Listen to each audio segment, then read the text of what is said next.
Inter इम्तिहानात part 1 Gujranwala board में तीसरी और जिला गुजरात में पहली पोजीशन लेने वाली ये हैं अमास अनवर, जिन्होंने कॉमर्स ग्रुप में 600 में से 547 नंबर हासिल किए। अमास मुस्तकबिल में क्या बनना चाहती हैं, जानते हैं इस वीडियो में। उर्दू पॉइंट की वीडियोस देखने के लिए हमारा चैनल सब्सक्राइब कीजिए और बेल के आइकन पर क्लिक कीजिए ताकि आप हमारी तमाम आने वाली वीडियोस से बाखबर रह सकें।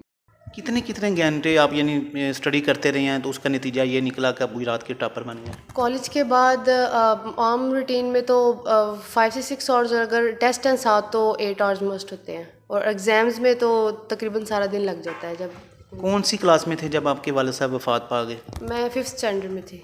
सबसे पहले आपको किसने रिज़ल्ट का बताया, तो क्या फीलिंग्स थी कि पता चला कि आपने ज़िला गुजरात में टॉप किया है? घर में रिज़ल्ट निकाल रहे थे तो वेबसाइट बहुत बिजी थी, तो उस टाइम तो रिज़ल्ट मेरे से तो नहीं निकाला गया। तो हमारे क्लास इंचार्ज सर आसिम है, उन्होंने कॉल की, उन्होंने फिर मुझे रिज़ल्ट बताया।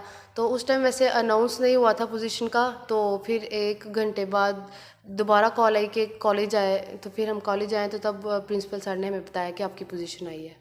नेक्स्ट फ्यूचर में क्या यानी कौन सी तालीम जारी रखने का प्रोग्राम, क्या बनना चाहते हैं?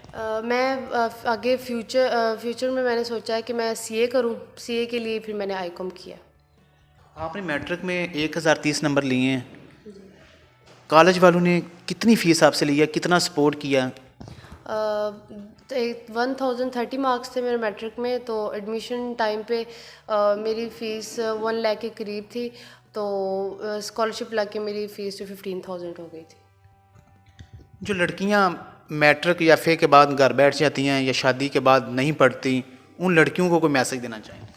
नहीं, पढ़ाई तो बहुत ज़रूरी है आने वाली नस्ल के लिए भी, और वैसे भी लड़कियों को पढ़ना चाहिए, क्योंकि उन्हें अगली नस्ल को संवारना होता है, उन्हें पूरे घर की तरबियत करनी होती है, तो पढ़ाई ज़रूरी है। अमास लास्ट में ये बता दें कि इतनी बड़ी अचीवमेंट के बाद मामा की तरफ से, कॉलेज की तरफ से या गुजरात बोर्ड की तरफ से कोई नाम वगैरह मिला है?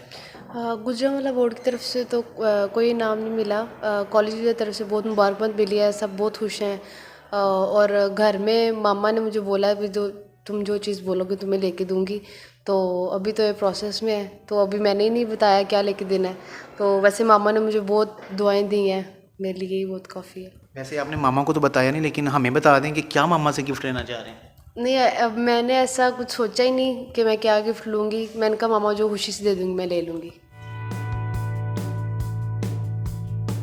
जी नाज़रीन, अमास अनवर की वालदा हमारे साथ मौजूद हैं, जिनका कहना है कि मैंने सिर्फ अपने बच्ची और बच्चों की पढ़ाई के लिए मैंने जॉब शुरू की। खामन की वफ़ात के बाद क्या मुश्किलात आईं और बच्चों को पढ़ाना कितना मुश्किल है, ये नहीं से जानते हैं। बच्चे माशाल्लाह एक अनमोल तोहफ़ा होती हैं वालिदैन के लिए। मेरे लिए ये बच्चे जो है ना अनमोल तोहफ़ा है, ख़ास करके जो अमास बेटी है मेरी। बच्चे भी हैं दूसरे भी, ये भी बच्ची है, मेरे लिए बहुत अनमोल तोहफ़ा है। ये इसको सारे हुनर आते हैं, तो मैं समझती हूँ कि बच्चों को और बच्चियों को सारे हुनर आने चाहिए, ठीक है। तो ये बच्ची जो है ना मुझे नज़र आ रहा था कि ये स्टार्ट में ही जो लाइक है माशाल्लाह, ये कुछ ना कुछ हमारे लिए बनेगी, अपने पाँव पे खड़ी होगी। तो इसलिए वैसे भी मेरा नहीं दिल करता कि कोई बच्चा जो है ना पढ़े, तो पढ़ाई बहुत ज़रूरी है। तो कोई भी करके, कोई भी काम करके वालिदैन को चाहिए कि बच्चों को पढ़ाए, ख़ास करके इस दौर में। जब आपको पता चला कि आपकी बेटी ने ज़िला गुजरात में टॉप किया, क्या उस वक़्त आपकी फीलिंग थी? क्या? जी माशाल्लाह, पता नहीं, मुझे तो समझ ही नहीं आ रही थी किस मैं लफ्ज़ों में बयान करूं कि माशाल्लाह इसने इतने अच्छे नंबर लिए हैं और पोजीशन ली है गुजरात में, और बोर्ड में भी पोजीशन ली है। तो माशाल्लाह मेरी तो खुशी की इंतहा नहीं रही। तो मैं कहती थी कि अगर इसके पापा होते माशाल्लाह तो वो इतने खुश होते ना, इतने खुश होते। तो माशाल्लाह रिलेटिव जो हमारे सारे हैं ना, वो बहुत खुश हैं, इस पे बहुत ही खुश हैं। जी नाज़रीन, किप्स कॉलेज गुजरात के प्रिंसिपल प्रोफेसर मोहम्मद अहमद सलीम साहब हमारे साथ मौजूद हैं। इनसे जानते हैं कि ये कैसे बच्चों को निखार रहे हैं। हर साल उनकी गुजरात बोर्ड में पोजीशन होती है, कितनी मेहनत करना पड़ती है इनको? जी बहुत शुक्रिया गम्बो साहब। मैं इस हवाले से अल्लाह का शुक्र है कि ये वमा तौफ़ीक़ इल्ला बिल्लाह, जो कुछ भी अल्लाह ताला की तरफ से, इसमें इंसान का कमाल बहुत कम होता है, लेकिन फिर भी अपने तौर पर एफ़र्ट करते हैं जो हम कर सकते हैं। सबसे पहले ये है कि इस लेवल पे आके सबसे पहले जो बच्चे को जो चीज़ बावर करवाने की ज़रूरत है वो है उसका टारगेट। उसको टारगेट पहले नंबर पे बताया जाए कि आपका टारगेट क्या है, फिर दूसरे नंबर पे उसको ये बताया जाए कि बेटा आप ये कर सकते हो। अब ये स्टार्टिंग में चूँकि मैट्रिक और इंटर में ज़रा थोड़ा सा डिफरेंस होता है मुख्तलिफ पॉइंट ऑफ व्यू से, तो जब ये बच्ची हमारे पास आई हम लोगों ने बहुत सारी बच्चियों को हमने खंगाला, उनको चेक किया, उनमें से कौन कौन सी बच्ची ऐसी है जिनका जो मेमोराइजेशन है वो अच्छी है, फिर उसके बाद उनकी प्रेजेंटेशन, चूँकि जब पोजीशन की तरफ जाना होता है तो उसमें कोई एक आस्पेक्ट नहीं होता, उसमें मल्टीपल आस्पेक्ट्स होते हैं।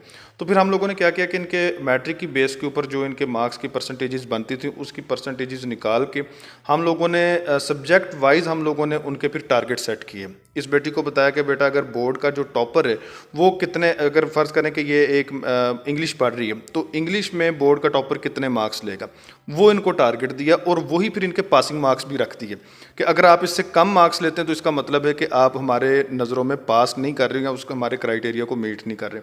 तो 1 बाय 1 हर एक सब्जेक्ट का हम लोगों ने इनको टारगेट दिया, फिर उस टारगेट के ऊपर फिर हम लोगों ने वर्किंग स्टार्ट की और अल्हम्दुलिल्लाह उसका नतीजा ये निकला कि जो जो हम लोगों ने टारगेट इस बेटी के हवाले से सेट किए थे वो हमने सब्जेक्ट वाइज अचीव किए। उनके टीचर्स के साथ कंसल्ट किया कि ये आपके सब्जेक्ट में यहाँ पर हमें नज़र आ रहा है कि ये बच्ची डाउन जा सकती है, तो यहाँ से आप इसको इम्प्रूव करें। तो अल्लाह का शुक्र है कि फिर ये कंबाइन एफर्ट है मेरी टीम की।